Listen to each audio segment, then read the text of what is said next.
गोल गोल भटवा के लंबा लंबा पतवा, अरे लंबा लंबा पतवा। अरे यही तरे चोरवा लुकाई रे ललनमा, अरे यही तरे चोरवा लुकाई रे ललनमा। अरे बहरे से आवाई भैया कवने राम, अरे भैया कवने राम।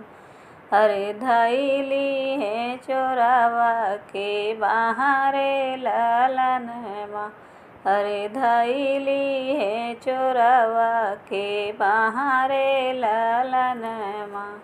अरे भीतरा से निसरी है बहिनी कवन रानी, अरे बहिनी कवन रानी। झपटी दुआरामा के जाई रे ललनमा, अरे झपटी दुआरामा के जाई रे ललनमा।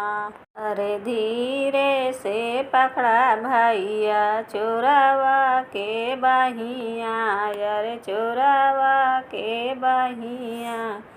अरे चोरवा जे जीजा तो हर रे ललनमा, अरे चोरवा जे जीजा तो हर रे ललनमा।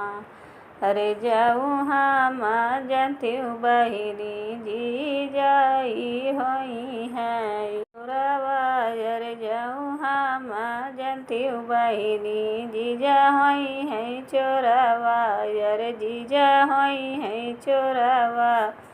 अरे गड़िया ना भटवाला दौतौ रे ललनमा, अरे गड़िया ना भटवाला दौतौ रे ललनमा।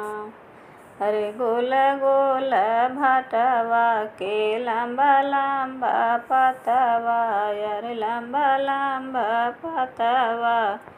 अरे यही तरे चोरवा लुकाई रे ललनमा, अरे यही तरे चोरवा लुकाई रे ललनमा।